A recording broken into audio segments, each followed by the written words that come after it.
So there are some common questions that staffers ask, and I just wanted to go through a few of those and talk about the best ways to answer those, and then a little bit about follow-up.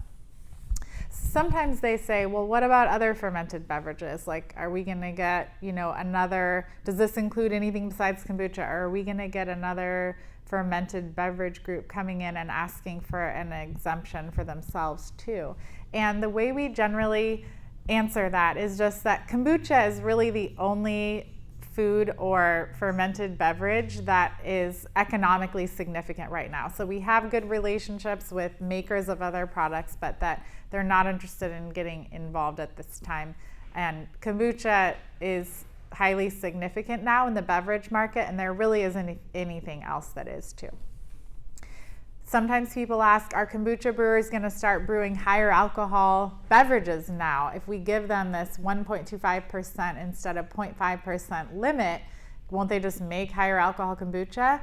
And of course, the answer to this is no. Kombucha is brewed to be a low alcohol beverage. Our culture yields a low alcohol beverage, and it's much different than beer and wine in that way, which are intentionally brewed to be higher in alcohol. So even if we wanted to create something higher in alcohol, it wouldn't yield a product that has kind of the sweet and tangy taste that kombucha has that our consumers like. So that is not our intention with this. We will continue to brew like we're brewing now. This will just give us the flexibility to not be considered a beer if we just go a little bit above 0.5%. Sometimes they say, have you talked to the TTB about this, or what does the TTB think? And we don't have any kind of written support statement from the TTB, but they have indicated to us that they understand that kombucha was never meant to be regulated the same way that beer is. So they are in support anecdotally about this legislation, just because they really don't have the bandwidth to be regulating kombucha, and they know that this is an unintended consequence of the tax code. Sometimes people ask, is there anyone against it? And the answer is no. We have bipartisan support.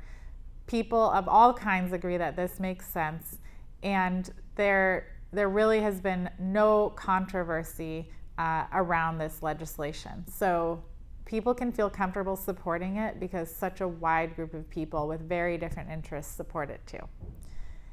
And is there a cost to the bill, or does it have a score? The Congressional Budget Office gives different pieces of legislation scores, and that means what is the estimated cost to the federal treasury? And we have had it scored. It comes out to around $2 million, which is essentially negligible when you're talking about the expanse of the federal treasury. So this is essentially a revenue neutral bill. Brewers currently are not paying excise taxes unless they're brewing an over 21 product. So this would not result in a net loss for the federal treasury. And if you get any other questions that seem tricky and you're not sure how to answer them, you're welcome to refer the people to either me or Hannah and just say, I'd like to talk to our trade industry, KBI representation about this, and just see what they say, and I'll get back to you by email. Or you can say, I don't know that question offhand, but I'll get back to you over email. And then lastly, just for follow-up, we really recommend after your meeting, send them an email, thank them for their time. They're really busy people, and let them know that you would be happy to have them or another staffer from the office or the senator or House representative come visit your facility and see the kombucha making process live in action and really get to know it better. And they usually, when they're home in their districts, they're usually looking for businesses to visit and getting to know kind of new industries they don't know about. So giving them this opportunity is usually something that they eventually like to take advantage of.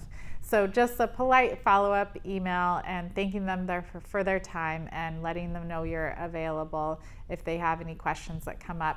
It's also a good idea to email them an e-copy of the fact sheet and also the state stat sheet so that they have at their fingertips a good idea of what the kombucha presence is in their state. And that's about it. Feel free to email me, Amelia, at health-aid.com, or email Hannah, admin@kombuchabrewers.org if you have any further questions. Thanks.